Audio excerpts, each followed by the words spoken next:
What's up guys? So for today's video nga is papakita ko sa inyo yung bagong setup ng ating ref tub para sa ating mga krillings. So ayan, bago yan. Ayan, papakita ko sa inyo ang bago kong cage. Bale ano lang to guys, swap dun sa dalawang ibon natin, valves. Ayan, ito yung pinto. So bali pang ibon talaga to guys. Ayan, makikita nyo. Pero hindi ko siya gagamitin para sa ibon and para sa mga sisyo natin soon. So ayan, okay naman siya gamitin. Malaki naman. So sakto lang yung mga 10 pieces na sisyo dito. Ayan, kasi nga no, medyo kulang tayo sa cage kung may marami na tayong sisyo. Eh, malalaki na rin itong nandito sa loob. Actually dito 2 months na to. Ayan, kita nyo naman yung tangkad.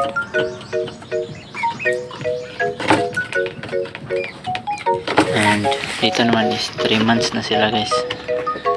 And sobrang laki na yung kamay ko. Maliit lang sa lapad ng kanyang likod. So ano, doon na tayo sa ating topic ngayon. Sa labas lang tayo.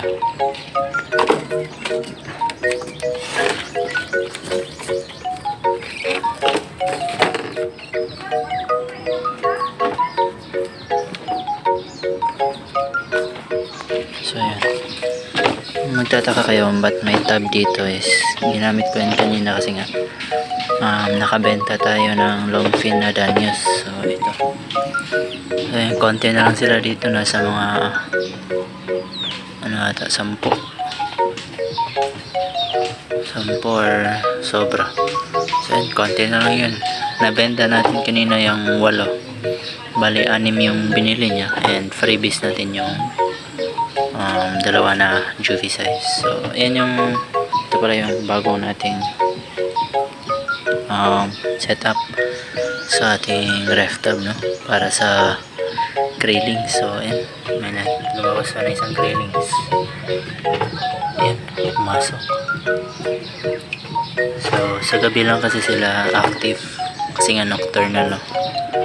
Ito pala guys is wala, trip ko lang yan. Kasi nga ano, gusto ko gumagalaw yung tubig. So ayan, tulo lang.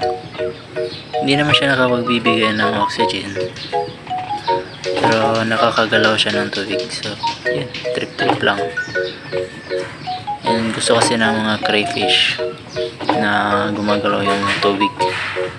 So yun yung isa guys, lumabas.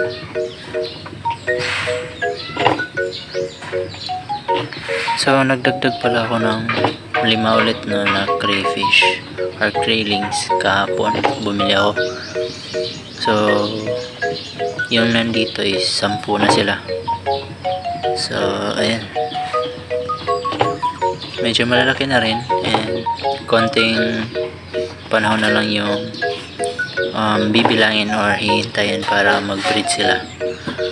So kapag nag-breed na sila, siguro magdadagdag na ako ng ref tub para sa mga krillings. Kasi gusto ko ref tub yung gamitin ko para mabilis silang lumaki. So ayan, dito naman guys is ginawa ko dyan is nilagyan ko ng mga maliliit na PVC pipe. Kasi nga may nakita ko sa kabilang tub na freshwater prawn na maliliit. Kaso nga lang di ko mapapakita sa inyo kasi nga sobrang liit nila and yung kulay nila is parang nagka-camouflage.